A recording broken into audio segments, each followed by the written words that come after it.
모든 족속 가운데서 너희만을 알았다. 이 알았다라고 하는 이것은 우리가 어떤 지식적인 이것을 알았다는 것이 아니라 이 부부관계보다 더 깊은 이런 친밀함으로 알았다. 어떻게 보면 부모가 자녀를 사랑하는 것보다, 부부가 사랑하는 것보다, 서로 사랑해서 그 친밀함을 가지는 것보다 내가 너희를 사랑하고 너희만을 내가 알았다. 이렇게 말씀하시잖아요. 모든 족속 가운데서 내가 너만을 내가 알았다. 이렇게 말씀하시는 거예요. 그래서 내가 너희를 애굽 땅에서 인도해냈고 내가 너희들에게 이렇게 사랑을 베풀지 않았느냐라고 말씀하시는 거예요. 그런데 내가 너에게 이 죄악, 이 죄악을 내가 너에게 보응하리라. 이것은 사랑하기 때문에 할 수 있는 거예요. 예, 말씀에 해석하는 삶의 묵상 12월 6일 금요일 함께 같이 하겠습니다. 오늘 본문의 말씀은 아모스 3장 1절에서 8절까지 말씀입니다. 이 이스라엘 자손이라고 하는 것은 하나님에게 있어서 이스라엘 자손이라고 하는 것은 이 어떤 존재인가라고 하는 것을 말씀하세요. 그러면서 이스라엘아 들으라. 이스라엘 자손아 들으라. 이 말씀을 들으라. 그래서 3장, 4장, 5장, 6장에 걸쳐서 이런 하나님의 말씀 어떤 이 세 편의 설교를 이 아모스가 전하게 되죠. 이 말씀을 들으라. 첫 번째 설교에서 이야기할 때 너희는 나에게 있어서 어떤 존재인가 너희가 그것을 알라. 2절에 보면 모든 족속 가운데 너희만을 알았다.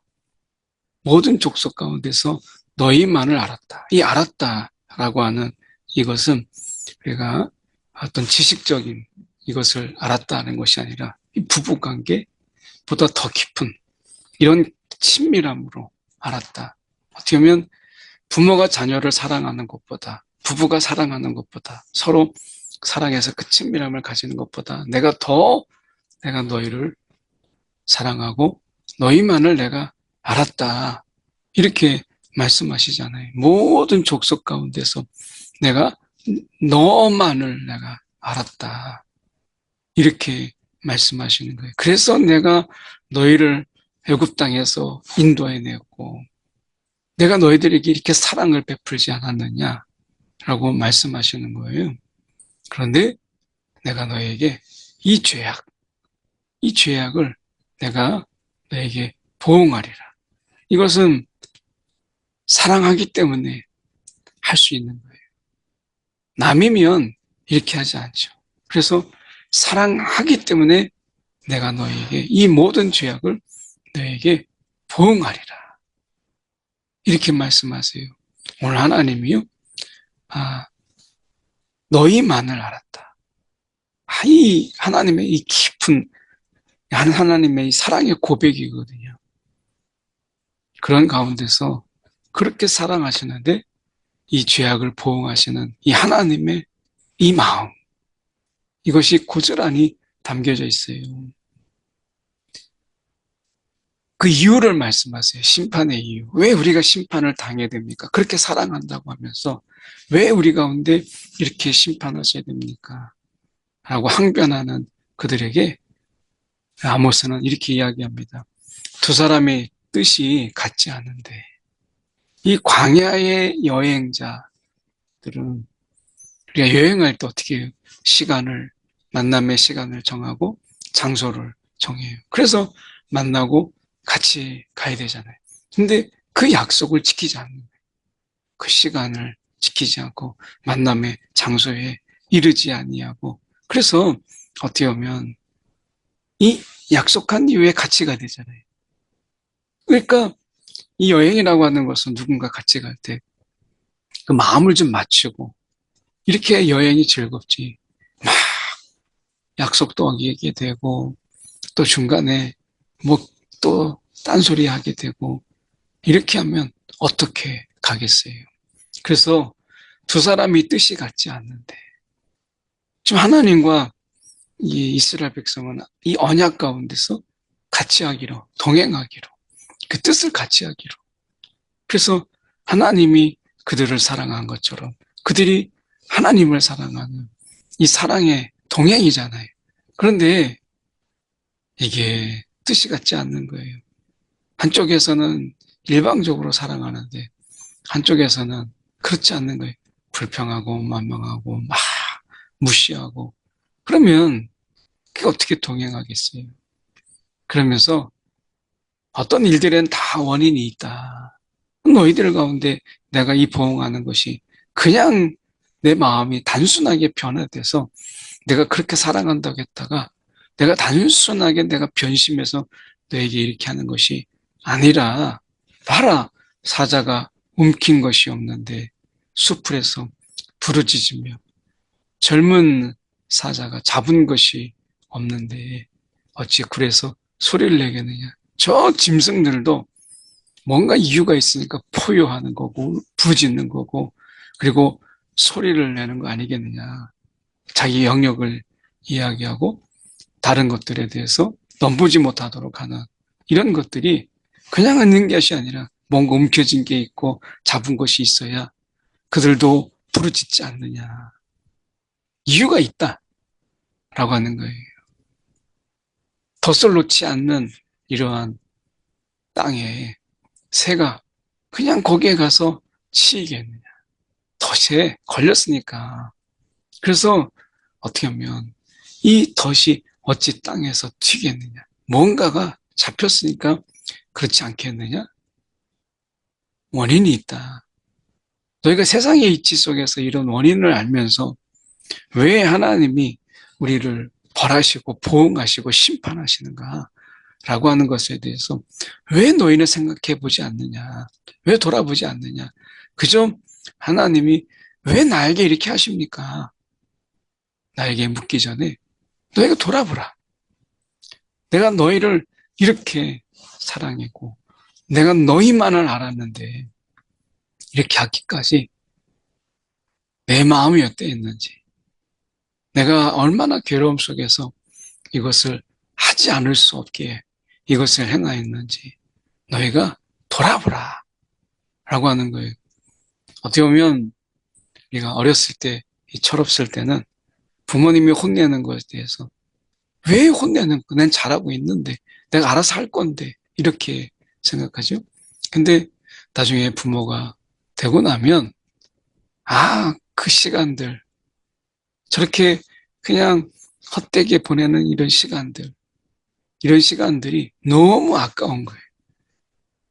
그러니까 부모가 볼 때는 저런 시간들 게임하고 뭔가 그냥 아무것도 안 하고 그냥 보내는 시간들이 너무 아까운 거죠. 얼마든지 많은 것을 할 수 있는 그런 스마트한 머리와 그리고 어떻게 보면 가장 왕성할 수 있는 이러한 호기심 그리고 채움 이런 것들이 많은 어떻게 보면 인생에 있어서 가장 황금기 같은 저 시간을 왜 저렇게 보내나 이런 답답함이 안타까움이 있잖아요. 근데 모르잖아 당시에는. 그러니까 어떻게 보면 부모의 이 잔소리가 그 안타까움 그리고 그 사랑 이런 것인데 그것을 알지 못해요. 그러니까 돌아보고 생각해보고 해야 되는데 그저 듣기 싫은 거죠. 하나님이 지금 말씀하시는 이 부분 속에서 이 아모스의 설교 속에서 이스라엘이 이 이야기를 듣고 야 하나님이 오죽하면 저럴까 한번 돌아보자 이게 아니라 그들은 왜 지금 잘하고 있는데 내가 제사도 드리고 있고 뭐 내 예배도 드리고 있는데 왜 나에게 이렇게 하시는가 이해가 되지 않을 거예요. 성읍에서 나팔이 울리는데 백성이 어찌 두려워하지 아니하겠느냐.